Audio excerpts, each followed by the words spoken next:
teobroma.mx. Hola, ¿cómo están? Bienvenidos a otro Teobroma. Mi nombre es Julio César Torres y hoy estamos en una situación un poco común, pero muy agradable. Estamos probando un nuevo producto hermano de El Corazón del Hechicero y nos lo presentó Carlos Umbral y lo estamos disfrutando con él. Carlos Umbral, ¿cómo estás? ¿Qué tal? Muy buenas noches, Julio. Muy buenas noches, doctora Carmen Espinosa. ¿Qué tal? Buenas noches. Pues aquí disfrutando de esta bebida deliciosa. Estamos aquí agitando los hielos. Ese no es un efecto, ese es hielo verdadero. ¿Es una bebida dionisíaca o es una bebida apolínea? A ver, Carmen, ¿ella qué opina? ¿De qué se Después trata? de la primera copa te voy a comentar. ¿Así? Antes es apolínea y después es dionisíaca. Yo creo que sí. A ver, Ok. explíquenme de qué se trata eso de apolíneo y dionisíaco. A ver, Carmen, ¿qué? Yo voy a hablar de lo dionisiaco porque es lo que más me gusta. Se supone que a partir de la Grecia antigua, Dionisos es el dios asociado con el vino, pero también con los placeres en general. Sí. El placer de comer, el placer erótico, lo que tiene que ver con las emociones, lo que tiene que ver con lo irracional, con lo espontáneo, ¿sí? A ese le rendían cultos asociados con la fertilidad, principalmente la fertilidad masculina, ¿sí? Pero había toda una sabiduría vinculada a lo dionisiaco. O sea, el placer no era algo nada más fortuito o espontáneo, podía tener un lado espontáneo, pero también tenía todo un lado ritual, ¿sí? Porque las emociones son algo fantástico, maravilloso, pero también son algo que rebasado ciertos límites se sale de control. Entonces había que canalizar la emocionalidad de una manera que se mantuviera dentro de ciertos cauces. Y la ritualidad era una forma de hacerlo. Había fechas, había lugares y había condiciones en las que se valía perder el control, se valía perder el control erótico y hacer cosas que no se hacían en la cotidianidad, se valía beber de más, se valía jugar de más, se valía bailar de más, para canalizar toda esta emocionalidad y todo este lado placentero, visceral de los seres humanos. Muy bien. Creativo también.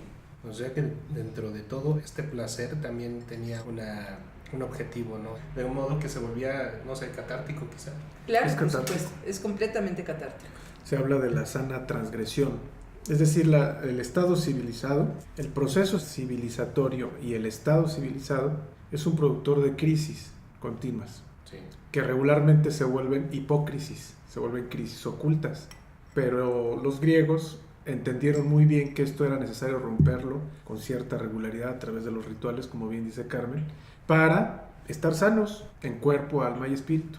Estas transgresiones necesarias, después ya por otras religiones, otros procesos culturales, fueron ya desordenadas y fueron vetadas.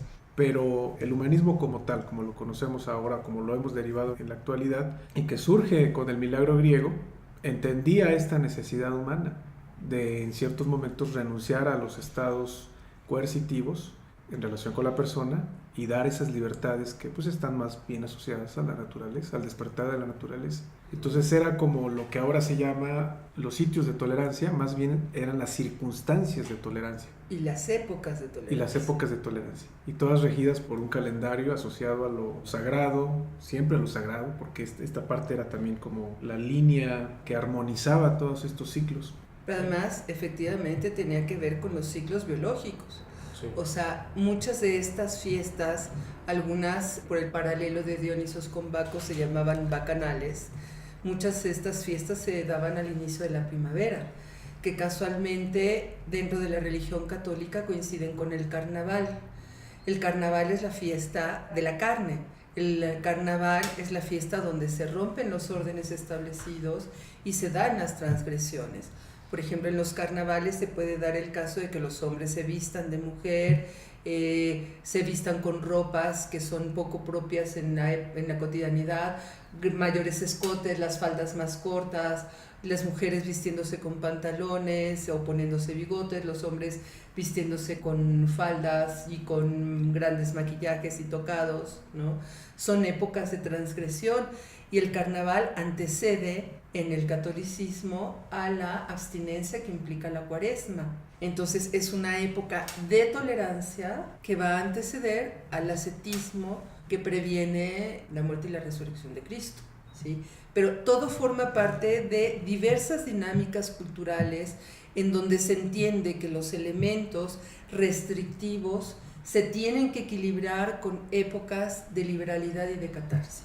O sea, tan importante es esta época que viene después del carnaval como el carnaval mismo, ¿no? Se complementan.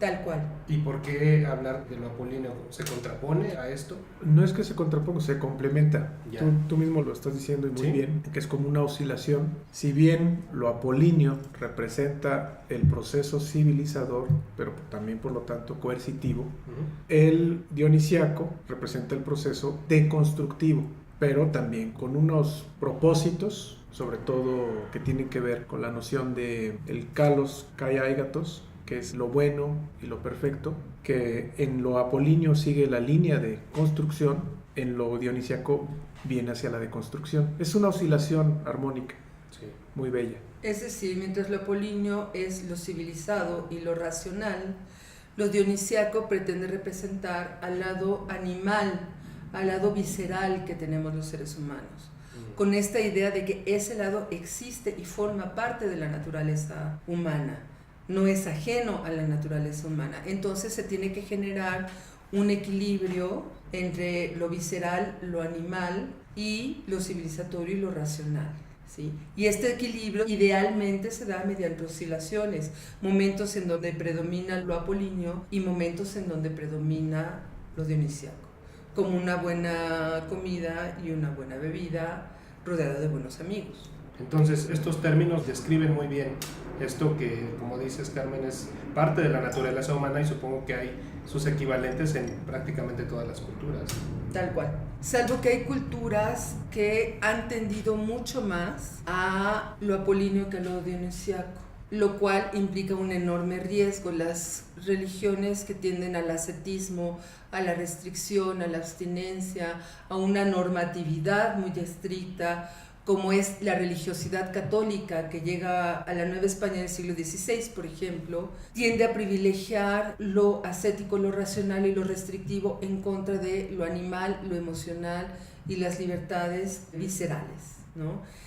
Y eso es un peligro, porque entonces no hay una manera de canalizar sanamente el lado animal que todos llevamos dentro, ¿no? Ya, entonces quizás se ha llegado a confundir que solamente el orden es lo que es aceptable en una civilización, ¿no? Solamente las buenas costumbres, las buenas prácticas desde el punto de vista pues moral, por así decirlo, ¿no? Hay un muy buen ejemplo que podemos dar y que viene también de las concepciones antiguas, de que por ejemplo cuando había un perro Sí. y el perro se tornaba rabioso, se consideraba que estaba bajo el influjo de Dionisos. Es decir, el perro rabioso tenía una involución, por así decirlo, hacia un estado dionisiaco, Sí. hacia un estado de lobo.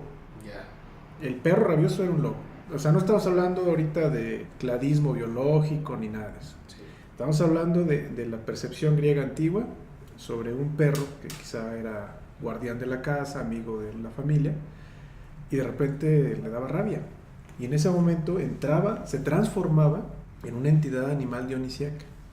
¿Por qué? Porque ellos concebían que había una especie de involución Sí. hacia un estado primitivo, un estado fundamental de la animalidad, en la que no es posible la domesticación. Esto es muy importante. Lo dionisiaco es la pérdida o la renuncia a la domesticidad. Entonces, un perro rabioso pues no es un perro domesticado de ninguna manera, ¿no? Y a la percepción de ellos pues era como que regresase a ser el lobo, porque el lobo era el cánido de los bosques o de los campos, ¿no? O sea, es lo salvaje o lo silvestre, lo Exactamente. no domesticado, o sea, lo no civilizado. Exactamente. Sí. Sí. Ese es el ejemplo de un animal casero, pero también tenemos el ejemplo de una planta. La vid es el ejemplo de una de las plantas que más se domesticaron. Sí. Aunque era uno de las características alegóricas de Dionisos, también porque encerraba en sí mismo la sangre de Dionisos. El vino era la sangre de Dionisos, es decir, era el enteoi, o sea, la divinidad, Sí. pero también era el daimon, era la potencia de Dionisos. pero tenía otro aspecto. Aquí, insisto, no estamos hablando de biología ni de división de especies ni nada de eso. Una planta que se parece a la vid es la hedera o la hiedra. Se decía que la hiedra era el lado dionisiaco expresado de la vid, porque se parecen, es decir, su estructura es muy parecida, pero la hiedra crece silvestre y crece donde sea, es trepadora, se mete por todas partes. Y además es urticante. Es urticante. Y además no la puedes controlar, pues, a menos de que la mates, de que la destruyas, ¿no? No la puedes detener. Ese es el poder de Dionisos.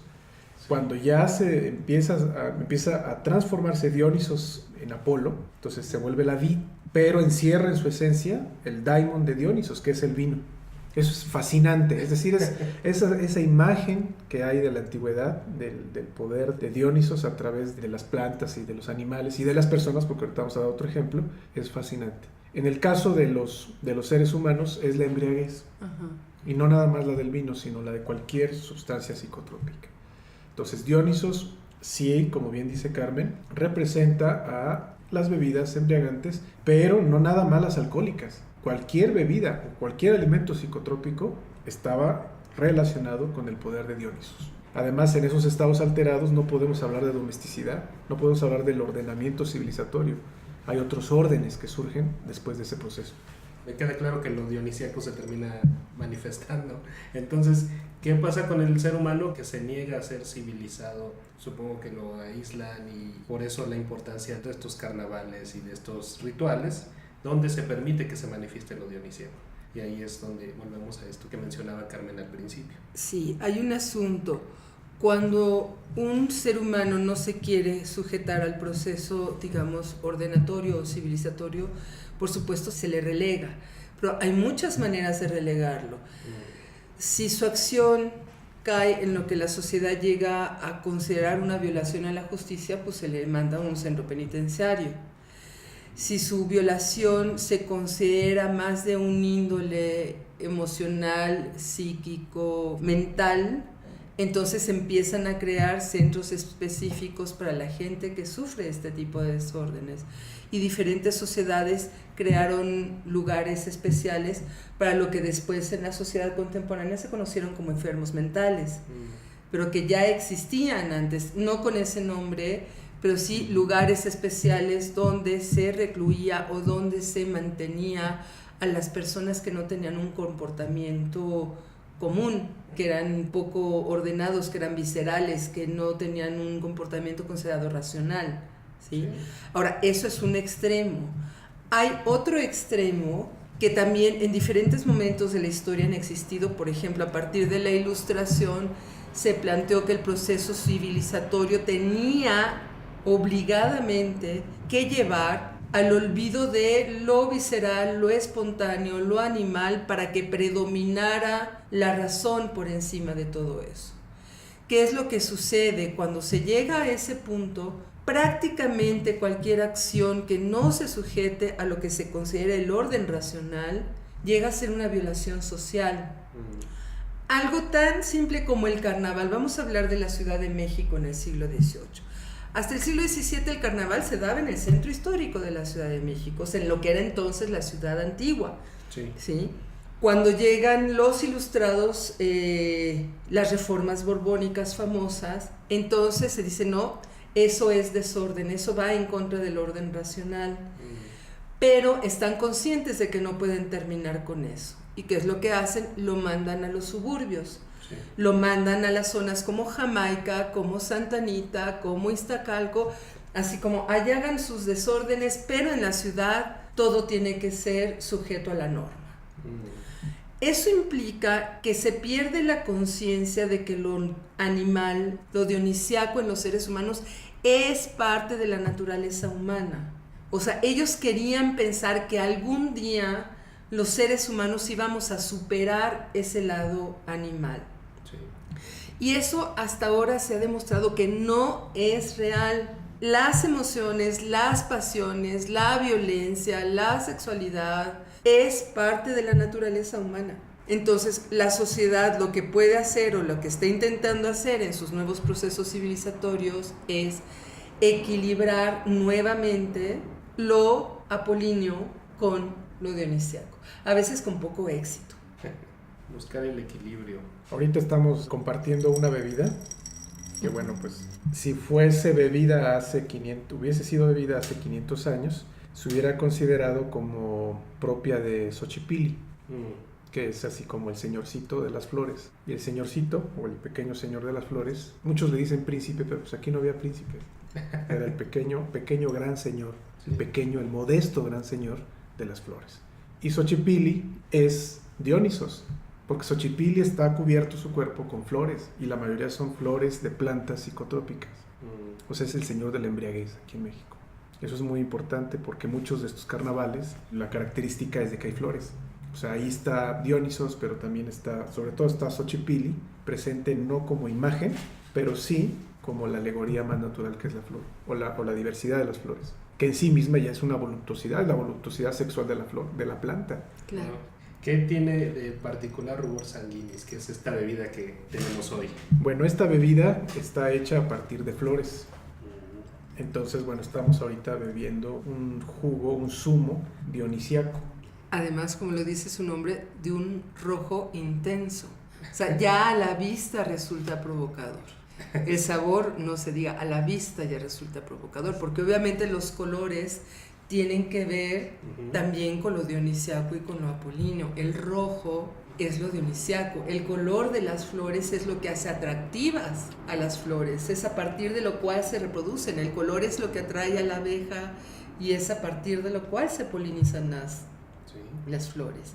Ante un estándar verde de lo vegetal, la flor es lo que rompe con el tono. Sí. Entonces, el color de las flores es lo que implica la ruptura dionisiaca. Como quien dice, las flores empiezan a meter el desorden. Bien dice Carmen, porque la planta, dentro de su diversidad, de su maravillosa diversidad, es algo común, pues son algunas tonalidades de verde. Y el surgimiento de las flores precisamente es eso, es un contraste que se genera para permanecer como estructura reproductiva, permanece abierta y bueno, pues estimula la polinización a partir de insectos, a partir de aves, pero llamando la atención. Por eso es una voluptuosidad tremenda una flor. Si quieren conocer más de Rubor Sanguinis, les invitamos a que visiten nuestra página de Facebook y ahí vamos a poner algunos datos de Rubor Sanguinis. Van a poder ver este color rojo del que habla también Carmen. ¿Qué sensación te deja probar Rubor Sanguinis, Carmen? Es una sensación muy contrastante porque al mismo tiempo que tiene tonos dulces, tiene un resabio de un amargo provocador, un amargo que es como incitante. Dicen que el dulce es el sabor de la infancia, ¿no? De la inocencia, de la ingenuidad. Sí. En cambio, los tonos amargos, igual que los tonos de las bebidas alcohólicas, son los tonos de la edad adulta, de un gusto ya trabajado, ya depurado, ya golpeado por la vida, pero también nutrido con las aventuras, ¿no? Y con las travesuras adultas, ya no infantiles, ¿no? Sí. Este es el contraste perfecto amalgamado en un solo sabor que tiene toques dulces y toques amargos. O sea, es una bebida dionisiaca, pero también de equilibrio. Muy bien, muy interesante. ¿Cómo fue que surgió esta idea? ¿Tiene que ver con la forma en que se prepara Corazón del Hechicero? Tengo entendido que, bueno, esa es una receta que tiene mucho tiempo, es una forma de prepararlo, vaya. Pero, ¿qué pasa con Rubor Sanguinis? ¿De dónde viene? Bueno, viene a ser como una derivación Sí. y ya una autonomía del concepto del Corazón del Hechicero, que está basado en hierbas. Corazón del Hechicero. Y el rubor sanguíneo, aunque su nombre está en latín, que es Rubor Sanguinis, que ahorita vamos a explicar de dónde viene y por qué tiene que ver con el tema que estamos tratando ahorita, significa rubor sanguíneo, que es la rojedad de la sangre. Y efectivamente, si uno lo ve, pues parece que tiene un tono sanguíneo, una cosa así. Nada más que en lugar de estar basado en hierbas, Sí. está basado en flores, en varias especies de flores. ¿Podemos saber algunas de las flores? Sí, una de ellas es la bugambilia, Bugambilia. la flor de Jamaica y otras más que ahorita no recuerdo. Wow. Muy bien, pues muy interesante y además muy ad hoc con el tema de lo dionisiaco. Así es. Totalmente relacionado. Rubor Sanguinis, el nombre se lo da un poema canto que es escrito por Hildegarda de Bingen, una visionaria Sí. flamenca del siglo XI, y ella tiene un poema que se llama así, El rubor sanguíneo. de unas 4 líneas en las que habla del amor que es la luz divina. O sea, sí, está remitiéndose a una experiencia ascética, estática, pero también transgresora, porque Hildegarda era bastante transgresora, era bastante dionisíaca en muchos sentidos, ¿no? Aunque estaba en el seno de la religión judeocristiana, pero ella en sí misma como persona y además como mujer era bastante transgresora. Ella decía dentro de varios escritos, uno de ellos es la física, que física remite a lo natural, que son de los primeros tratados de la naturaleza medievales, porque están los clásicos. Habla de que el sexo entre los seres humanos era la experiencia más cercana entre dos espíritus. El espíritu, que es universal, pero que está contenido en cada persona, pues, de alguna manera, ¿no? O sea, no se veía con esta visión de pecado, o de mácula, o de mancha, sino que era la acción más elevada. O sea, el sexo entre dos personas, todo el espectro desde la genitalidad hasta la experiencia sensorial, somática, era por la cercanía que tenían los espíritus en ese momento. Entonces, acercarnos a esas concepciones en el contexto de aquellos años, pues es bastante transgresor. Sí, cómo no. Y más viniendo de una pensadora, de una mujer. Sí, especialmente por la época y porque una mujer estuviera escribiendo esas cosas. A mí me gustaría que hiciéramos un teobroma y que hablemos de Hildegarda de Bingen. Invitar a Carmen, que es historiadora, a Skenda Figueroa, que es poeta, a que podamos hablar un poco de Hildegarda de Bingen, porque realmente tiene unas cosas maravillosas. Nada más así para cerrar bien el tema, ella formula y diseña un lenguaje con el que ella aseveraba comunicarse con Dios. Un lenguaje para hablar con Dios. Y tiene estructuras gramaticales especiales. El lenguaje se llama la lengua ignota, o sea, la lengua desconocida, la lengua misteriosa, en la que ella creaba ciertas estructuras literarias, ¿no? Y decía que ese era el lenguaje que ella empleaba para comunicarse con Dios. Entonces estamos hablando de una mujer visionaria, una mujer iluminada en muchos sentidos. Pues sí, tenemos que grabar ese podcast y por supuesto. Espérenlo porque definitivamente lo tenemos que grabar. Así es. Carmen, ya tenía un ratito que no estabas con nosotros, qué bueno que esta vez pudimos coincidir. ¿Qué nos puedes hablar de lo que has hecho últimamente? ¿En qué has estado trabajando y qué sucede con Voz Andante? Bueno, lo que sucede con Voz Andante es que ya estábamos empezando a trabajar y a dar visitas guiadas cuando caí en la cuenta de que valía la pena tener un cuerpo de guiones preparados para varias visitas que me estaban solicitando, y entonces ya me di a la tarea de hacer un poquito más de trabajo de gabinete para después volver a salir ya a la cuestión de campo. Muy bien. Pero sí quiero expresar una queja. Se supone que este podcast iba a ser un debate en el cual Carlos Umbral iba a defender lo apolíneo y yo lo dionisiaco. Es que yo quería defender lo dionisiaco, entonces ya no se podía defender, ya no había discusión. ¿Y quién va a defender lo apolíneo? Entonces tengo que decir que merced a cierta bebida que estamos ingiriendo, todos nos fuimos al costado dionisiaco. Sí, pues sí.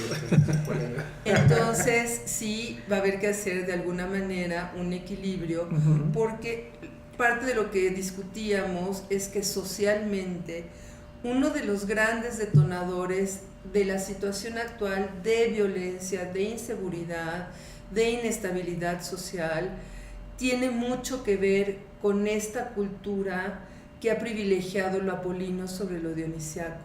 O sea, no sabemos qué hacer con nuestras pasiones, no sabemos qué hacer con nuestras emociones. Todo es pecado, todo nos genera culpa, todo es delito, todo merece ser castigado, y entonces se reprime o se restringe la parte visceral animal de los seres humanos y acaba por salir de la manera más violenta y más agresiva.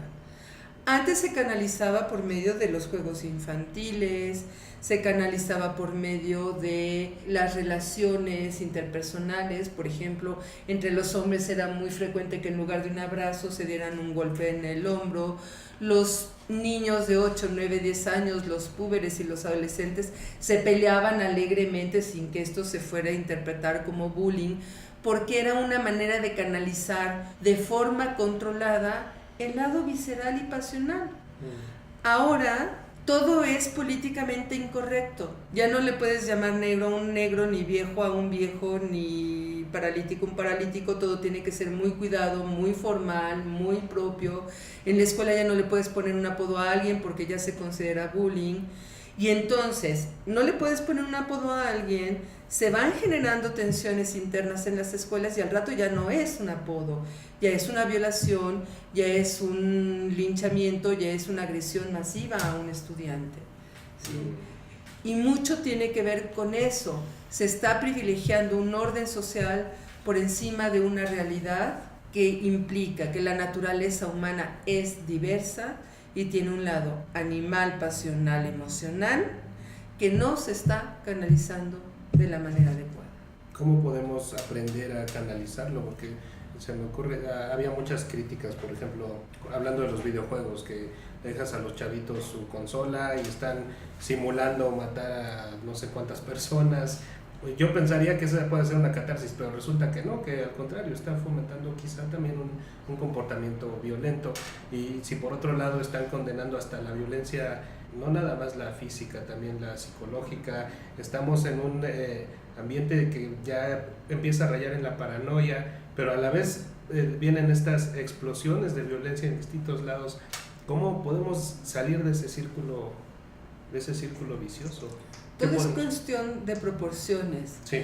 A mí me parece que el hecho de que los chavos jueguen 1 hora o 2 horas al día un videojuego, aunque tenga implicaciones violentas, no es grave. Sí. ¿Por qué? Porque en esas 2 horas tú puedes canalizar la emocionalidad del chavo y hacerlo reconocer que es un juego, o sea, que es ficción. Pero cuando el chico está 4, 6, 8 horas en la computadora o en el videojuego, entonces ya no hay una separación tan clara entre la ficción y la realidad. Y eso no solo pasa con los videojuegos, pasaba desde nuestras generaciones, o sea, la generación que nacimos en los 60, principios de los 70, que veíamos estas caricaturas, ¿no?, del coyote y el correcaminos, en donde se caían del barranco y no se morían, y les explotaba la bomba y no se morían. Y sí llegó a haber estudios que señalaban que los niños perdían la relación entre agresión o entre violencia y muerte. Y se daban casos del niño que se aventaba desde el ropero de su casa pensando que como el coyote se iba a caer y no le iba a pasar nada, y pues claro, acababa en el hospital. Otra vez, ¿por qué? Porque no había un adulto presente explicando por una parte que eso es ficción, que eso es una caricatura, que eso no es la realidad. Sí. Pero por otra, pues fuimos generaciones en donde el corralito, así como ahora el corralito es el videojuego, en aquel entonces el corralito era la televisión y podías pasar 2, 4, 6, 8 horas enchufado a la televisión. ¿Sí? Entonces, el problema es que ya hay un lado agresivo en los seres humanos, en todos los seres humanos lo hay, pero si además no lo canalizas adecuadamente, pero además lo nutres con una violencia fortuita generada por medios como los videojuegos, la televisión, el cine, etc., entonces ahí no es que estés nutriendo realmente lo dionisiaco, sino que estás canalizando lo dionisiaco por un lado que no es sano ni para la sociedad ni para el individuo. Mencionabas hace poco en un comentario en Facebook, ¿no?, de el problema central para que estos niños no crezcan de esa forma es que no haya padres ausentes como los hay actualmente, ¿no? En el fondo, el problema son los padres ausentes, no solo los padres físicamente ausentes, sí, que la mamá trabaja en una empresa y además tiene que llegar a la casa a hacer la limpieza, pero además tiene que ayudar a los niños a hacer la tarea y entonces tiene que regañar a los niños porque no hacen la tarea bien, pero no tiene un tiempo de juego ni un tiempo afectivo con los niños. Sí. Entonces, ahí, aunque la mamá está presente, hay una ausencia emocional de la figura materna protectora, ¿sí? Con el padre no se diga, o sea, hay veces que los niños ven al papá en el desayuno si bien les va, o no lo ven porque el papá salió muy temprano, cuando los niños se van a la escuela el papá ya no está, y cuando el papá llega los niños ya están durmiendo en la cama, ¿sí? Entonces, esta figura del padre ausente es uno de los grandes detonantes de que no se canalicen adecuadamente las emociones de los niños, porque además los niños crecen con una enorme frustración. Entonces, obviamente que van a generar violencia porque su parte emocional se está canalizando únicamente al lado de la frustración, del enojo y de la tristeza. Sí. Entonces eso es terrible, pero también, insisto, tiene que ver con que no hay una administración adecuada de las emociones y de las pasiones humanas. Hay otra cosa más terrible todavía. Yo he planteado que las transmisiones de la tradición no son los padres, son los abuelos. Sí. Pero los abuelos se están convirtiendo en los padres a fuerza, porque como el papá y la mamá no están, los que están educando, entre comillas, a los niños son los abuelos. Pero los abuelos ya no tienen la energía para encauzar a los niños. Y mucho menos tienen la energía para competir contra la televisión, contra el videojuego, contra el Facebook, ¿sí? Sí. Entonces, los abuelos, en lugar de ser estos personajes educadores, dulces, condescendientes, que le pueden dar a los nietos una carga afectiva que no le podían dar a sus hijos porque los tenían que educar, se vuelven medio ogros, por una parte, pero medio pasivos por otra, porque ya no tienen la energía que tenían, ¿sí? Entonces todo esto está generando un desorden en la emocionalidad de los niños. Se les pide que sean apolíneos. Tú ves a los niños y quieren que en los restaurantes estén sentados como si fueran señoritas bien educadas, ¿no? Los niños son niños. Por otra parte, se van al extremo contrario, ¿no? Hay lugares en donde parece que los niños le dan órdenes a los papás.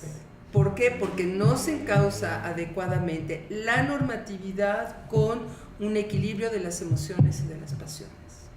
Cuando dijiste que los niños le estaban dando órdenes a los papás, no te referías a los políticos y al pueblo, ¿verdad? También. Sí, también. Pero los políticos como los niños, ¿no? Malcriados además y no muy brillantes, ¿no? Niños verdes, azules y de muchos colores. Muy bien, pues bueno, volvemos a esta falta de equilibrio entre lo apolíneo y lo dionisiaco, lo más saludable. Entonces, es que podamos conciliar esos aspectos que tenemos. Como personas, ¿tú cómo has aprendido, Carmen, a balancear esos aspectos, lo apolíneo y lo dionisíaco? Háblanos de tu experiencia personal. Lo manejo justamente a través de ciclos alternativos. Ajá. Ya no me peleo con mi parte dionisiaca. En ninguno de sus aspectos, ni en la parte deleitable, gozosa de la comida, de la bebida, del baile, ¿sí? Pero tampoco en la parte socialmente considerada negativa de la tristeza, del enojo, de la angustia y de la frustración. Y la culpa, ¿no? Hablábamos hace ratito de la culpa. Claro, lo que pasa es que aquí podemos generar o intermedios equilibrados, sí, o ajustes que podríamos llamar mucho más provechosos. Por ejemplo, la culpa se deriva de la consideración de que un acto es o ilegal o pecaminoso. O sea, finalmente estás violando una norma, o una norma moral o una norma jurídica. Como dice cierta canción de Roberto Carlos, todo lo que me gusta es inmoral, es ilegal o engorda. Sí. Entonces la culpa se genera justamente por violentar una norma, pero también por los efectos negativos de violentar esa norma. Entonces estábamos hablando aquí de un compañero que estaba tristísimo porque no había llegado a comer a su casa. Entonces él no nada más pensaba el haber violentado la norma que decía que tenía que haber llegado a comer a su casa, sino además los efectos posteriores de que la familia lo estaba esperando a comer, etc. ¿Sí? Sí. Entonces, ¿qué es lo que se hace? Yo ya me siento mal porque no cumplí con la norma. Entonces, si ya no me puedo quitar el sentimiento de culpa porque ya está ahí, lo que hago es castigarme, pero elijo un castigo selectivo. Algo que me desagrada, pero que a la larga me va a producir un beneficio y no un daño. Por ejemplo, restringirme a algún placer. Si me hace daño comer mucho azúcar, bueno, durante 2, 3, 4, 5 días me restrinjo de postres o de cosas deliciosas que tienen azúcar. Entonces yo ya cumplí esta sensación de castigarme, pero además me estoy generando un beneficio. En la siguiente capa de cebolla, o sea, un paso más profundo a la eliminación de la culpa es convertir la culpa en responsabilidad. No preocuparme tanto por la norma que violenté o que desobedecí, sino enfocarme más en corregir los posibles efectos negativos de mis acciones. Y entonces aprendo a establecer una cadena que resulta positiva, porque si yo corrijo los efectos desagradables de mis acciones, la misma satisfacción de corregirlo me da la energía para no volver a cometer la acción que puede ser perjudicial. y se vuelve un círculo virtuoso en lugar de un círculo vicioso. Si yo me siento culpable, me voy a castigar y el castigo me va a generar una sensación de malestar que va a redundar en acciones que me van a volver a generar culpa. Si yo lo asumo con responsabilidad, la satisfacción de resolver el problema me va a generar la energía para no volver a cometer la acción que considero negativa. Hace ratito me llamó la atención cuando hablabas de lo dionisíaco, mencionaste, entre otras cosas, el baile y la comida. En la comida te entiendo muy bien porque es una parte también de mi forma de ser. Pero el baile, ¿por qué el baile? Digo, quizás no todos nos identificamos con el baile o sentimos ese placer hacia el baile. ¿Qué sucede en tu caso? ¿Qué sucede en mi caso y qué sucede en lo que yo he visto en relación con las personas que no les gusta el baile? Ajá. En mi caso, el baile es placentero porque implica actividad. Sí. Yo creo que cualquier cuerpo, sin importar la estatura, talla, complexión, cualquier cuerpo en movimiento es un cuerpo hermoso. Esa energía que tú generas a la hora de armonizar movimiento con ritmo, con armonía, crea una frecuencia en el ambiente que resulta muy edificante y muy motivante. Pero también el baile tiene un lado ritual y tiene un lado erótico, sí, aunque no sea un baile de pareja.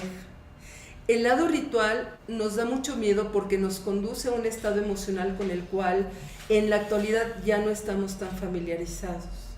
Nos lleva a niveles de relajación o a niveles de profundizar en nosotros mismos, sí, que ya no estamos acostumbrados a tratar con ellos. Nos podemos sentir incómodos. Nos podemos sentir muy incómodos, muy vulnerables, ¿sí? Porque pierdes el control. Ya cuando entras en la dinámica del baile, vas saltando límites y vas quitando trabas y restricciones. Sí. Eso nos da muchísimo miedo, pero por otra parte, detona un lado erótico. Y eso también da mucho miedo porque cuando estás en un ambiente en donde el erotismo no deja de ser cuestionado y reprimido, el hecho de bailar y de interactuar eróticamente con personas que, perdón por la expresión, pero no son ni de tu familia, puede generar un conflicto desde una perspectiva moral. Sí, se me ocurre que también es una forma de conocer tu cuerpo tan válida como la autoexploración y esto. Y te puedes sentir incómodo porque estás transitando un camino por el que no habías ido, ¿no? Así es. Ya cuando entras en la dinámica no sabes qué es lo que puede pasar. Sí.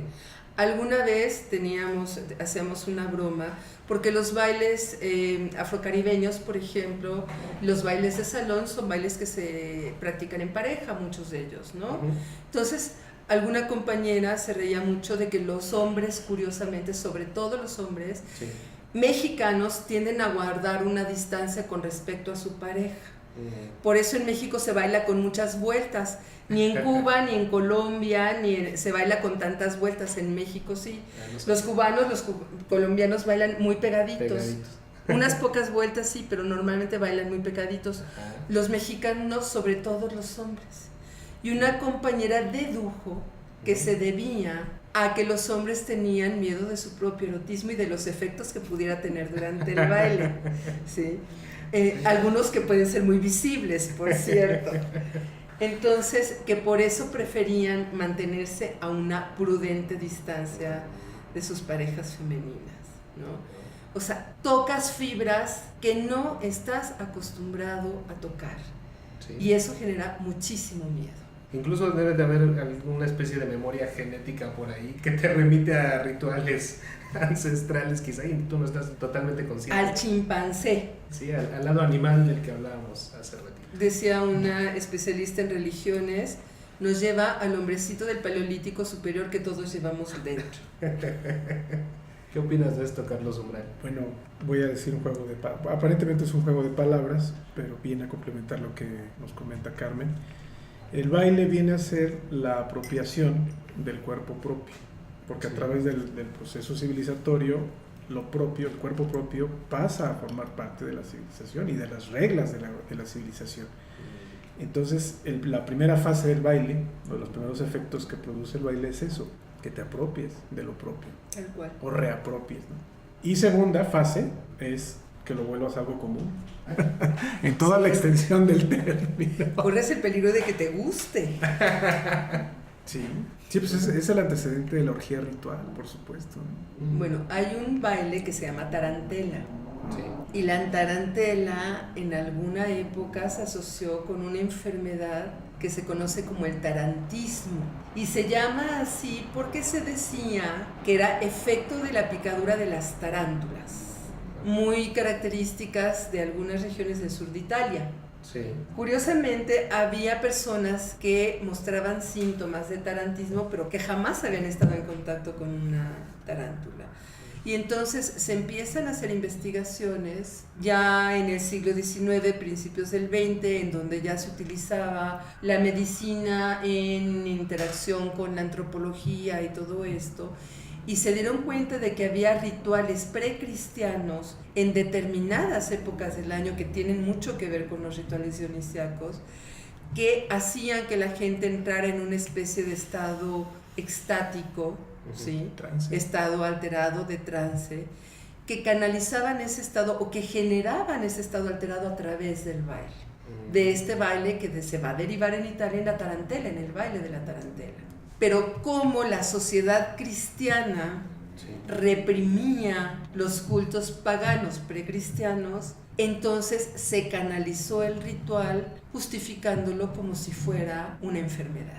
Hay dos fases para las tarantelas. Están las tarantelas de corte, Sí. que nos producen la música culta, la música aceptada, por así decirlo, que es la tarantela ordenada, que como bien dice Carmen, bueno, se pretendía como una cura, es decir, que a partir del baile se sudara el veneno, Sudas la enfermedad. la enfermedad que da la picadura de la tarántula.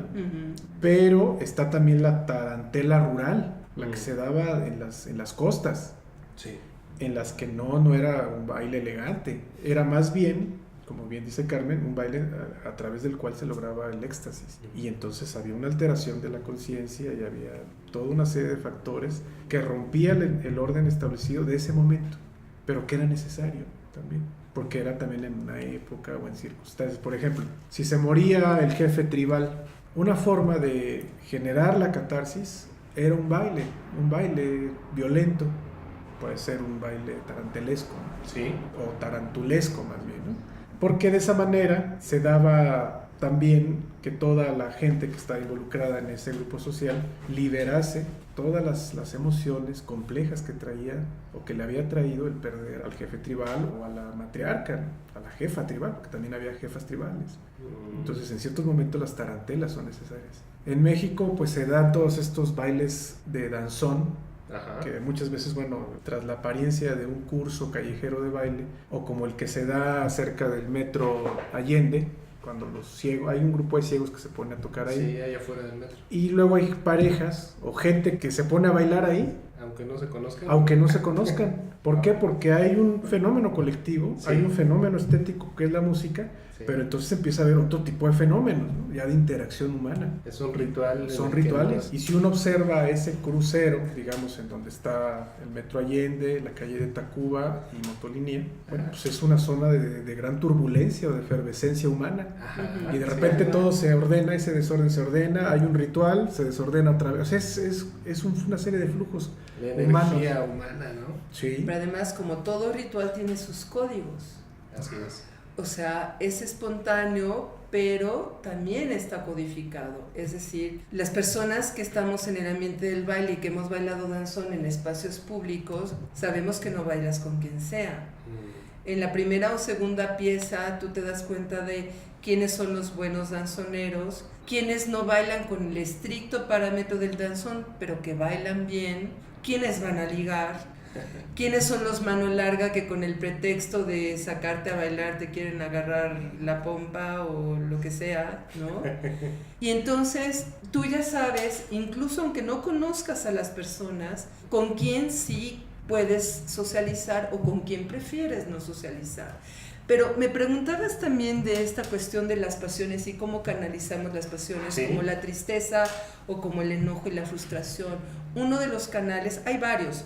He hecho muchas bromas sobre las guerras de almohadazos, que yo insisto en que son muy útiles, pero nadie me pela.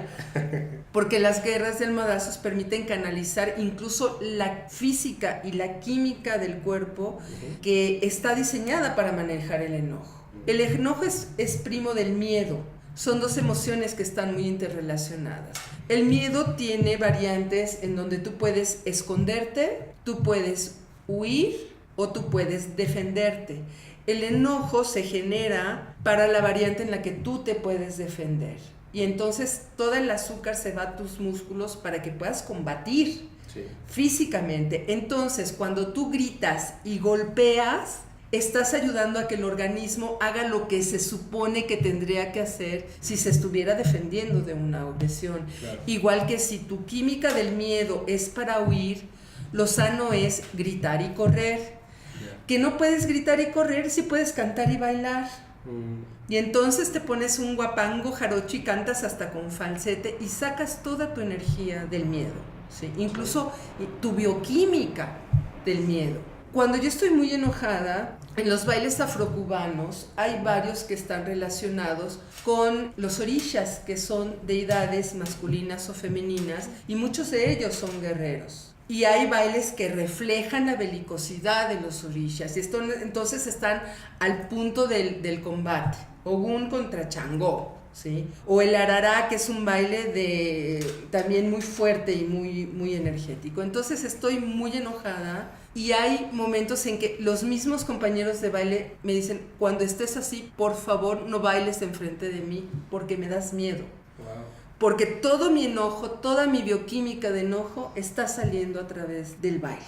Yo creo que eso es muy saludable, porque ¿qué pasa cuando nuestro cuerpo está listo para atacar, para defenderse, pero no lo hacemos? ¿Qué pasa con todas esas sustancias? Nos llevan a ciertas enfermedades, desde calambres hasta infartos al miocardio, diabetes, mellitus, etcétera, etcétera, porque las toxinas se te quedan en el organismo. Claro. O sea, toda la adrenalina, todo el ácido úrico, todas las sustancias que estás creando para defenderte, pues no las estás usando.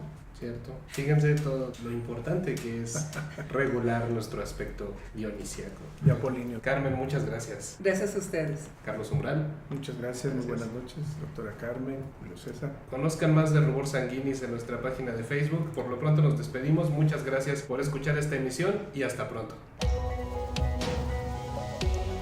Teobroma.mx